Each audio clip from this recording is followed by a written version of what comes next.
Pengertian pasar oligopoli. Oligopoli berasal dari bahasa Yunani yaitu oligospolein yang artinya yang menjual sedikit atau beberapa penjual. Beberapa penjual maksudnya di mana penawaran satu jenis barang dikuasai oleh beberapa perusahaan. Beberapa dapat berarti paling sedikit 2 dan paling banyak adalah 10 perusahaan.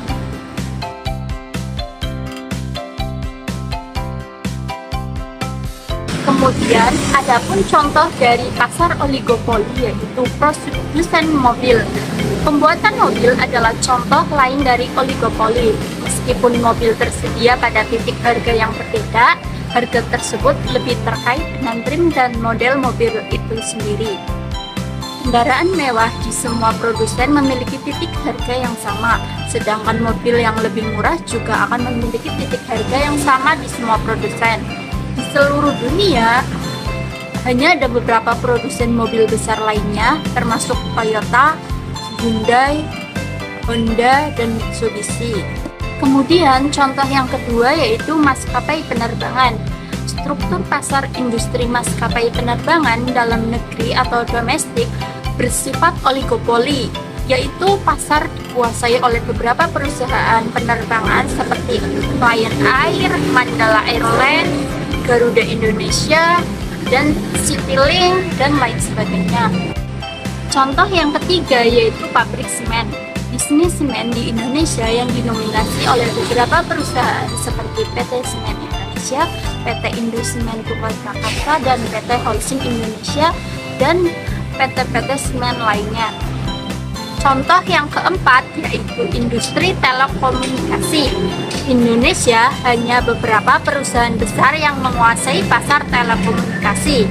Mereka bersaing dalam menawarkan paket data, telepon, dan layanan internet. Struktur pasar ini memengaruhi harga dan kualitas layanan, tetapi pilihan konsumen tetap terbatas pada penyedia pasar besar. Contohnya seperti Telkomsel, Indosat, XL Axiata. Contoh yang kelima yaitu industri rokok di Indonesia. Industri rokok di Indonesia didominasi oleh beberapa perusahaan besar yang memiliki pangsa pasar yang signifikan. Mereka bersaing melalui merek, rasa, inovasi, produk, dan pemasaran, tetapi memiliki pengaruh kuat terhadap penentuan harga di pasaran. Contoh dari perusahaannya yaitu seperti PT Sampurna, PT Gudang Garam, PT Jarum, dan PT-PT lainnya.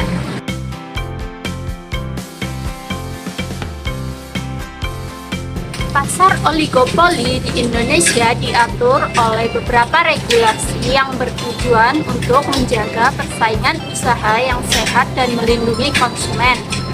Berikut adalah beberapa regulasi utama terkait pasar oligopoli di Indonesia.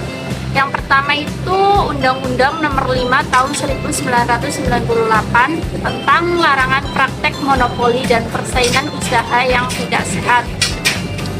Pasal terkait oligopoli yaitu yang pertama pasal 4, yaitu melarang pelaku usaha melakukan perjanjian yang bertujuan untuk menguasai produksi atau pemasaran barang atau jasa sehingga mengakibatkan monopoli atau praktik yang tidak sehat. Kemudian pasal 11 yaitu melarang pelaku usaha melakukan persekongkolan untuk menentukan harga. Yang berikutnya pasal 19 sampai 22 melarang penyalahgunaan posisi dominan, penetapan harga atau pembatasan pasokan. Yang kedua yaitu Undang-Undang Nomor 8 Tahun 1999 tentang perlindungan konsumen. Regulasi ini melindungi hak konsumen terhadap praktik oligopoli yang merugikan seperti harga tinggi atau produk yang tidak berkualitas. Kemudian yang ketiga itu Undang-Undang Nomor 11 Tahun 2020 tentang Cipta Kerja atau Omnibus Law. memberikan dorongan untuk memperbaiki iklim investasi dan persaingan usaha termasuk pasar oligopoli.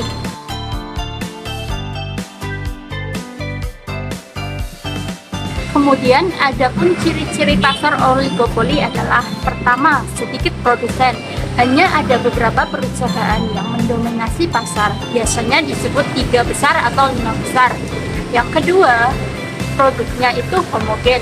Produk yang dijual bersifat homogen, artinya hanya ada satu produk atau produk lain yang dapat saling menggantikan. Yang ketiga, saling ketergantungan. Kebijakan harga dan kuantitas produksi satu produsen akan mempengaruhi kebijakan dari produsen lain. Kemudian yang keempat yaitu persaingannya itu ketat. Setiap langkah satu perusahaan akan mempengaruhi perusahaan lain.